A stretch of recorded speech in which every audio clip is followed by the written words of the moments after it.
Tottenham had him. Personal terms agreed, fees sorted, and then boom, Arsenal comes in and hijacks the deal. In the final hour, Eberechi Eze, a boyhood gooner, is headed home.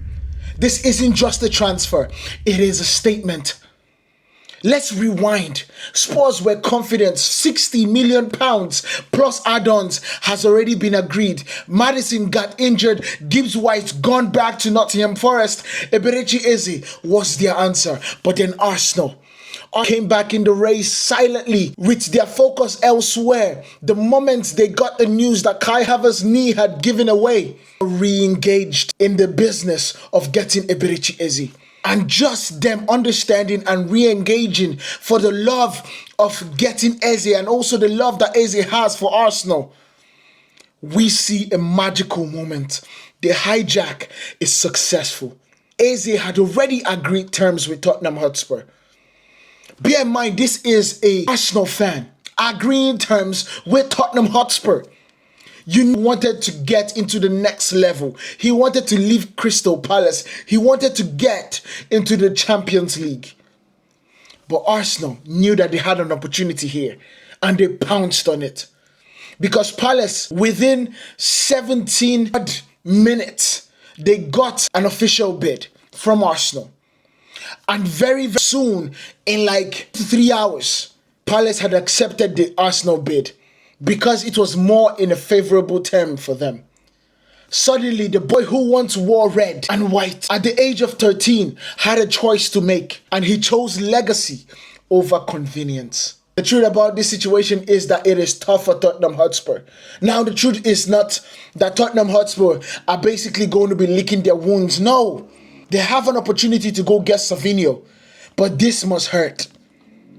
This wasn't just a signing. It was a power move by Arsenal. Because Arsenal didn't just buy a player, they stole Tottenham's summer. Spurs missed out on Gibbs White, Maddison, and now Eze. And when I say Maddison, because Maddison got that ACL injury, he's going to be out for near 8 months. Arsenal bid matched Eze's expired £68 million release clause. That was the key part about this situation. Because the release clause had expired. And so Tottenham Hotspur came in and bid £60 million, of course, plus some add-ons. But Arsenal came into the situation and said, hey, I know you had this bid. Let me give you what you wanted. And they agreed. And of course, Fabrizio Romano has dropped the here we go. That has been confirmed. But now, the truth about this situation is that Danny Levy blinked. And Arteta and Andre Bertha absolutely pounced, and the Emirates roared because they have absolutely shot the cannon to get Eze back into the red and white of Arsenal.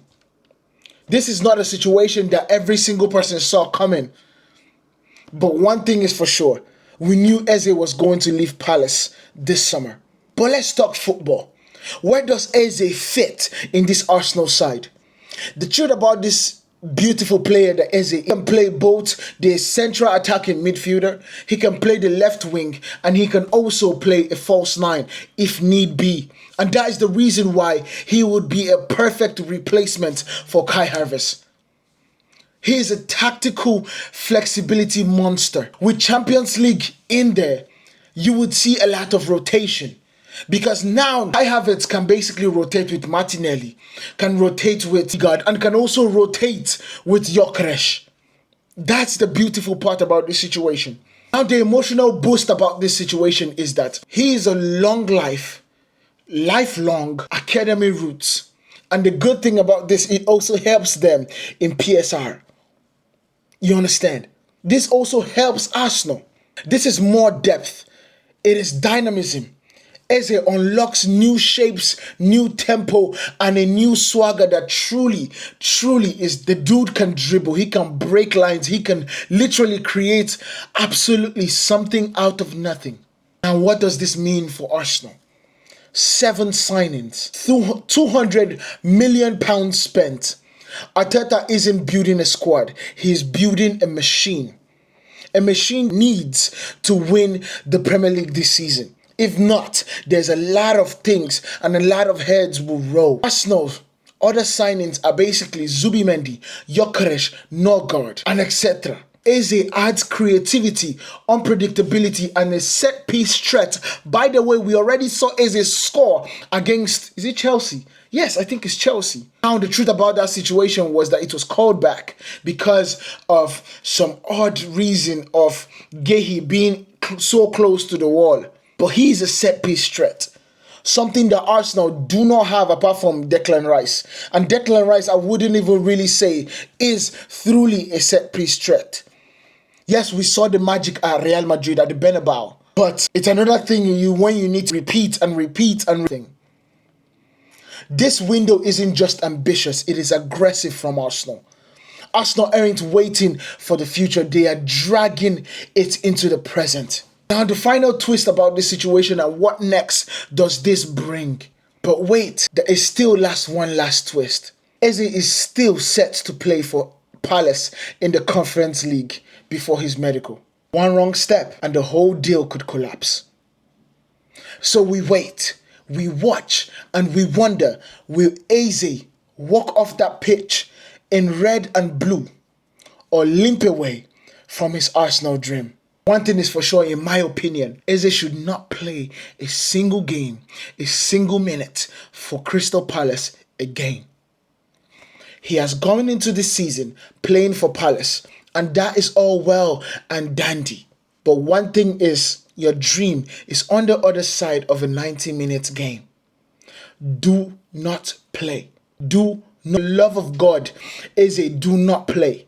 This is the kind of transfer that defines a season, a rivalry, a legacy. Eberechi Eze to Arsenal. If it happens, it isn't just a signing, it's a homecoming. Drop your thoughts below. Let me see if this is the steal or the summer, or it is a gamble that Arsenal will regret. Like, subscribe, and hit bell for more tactical breakdowns and transfer drama.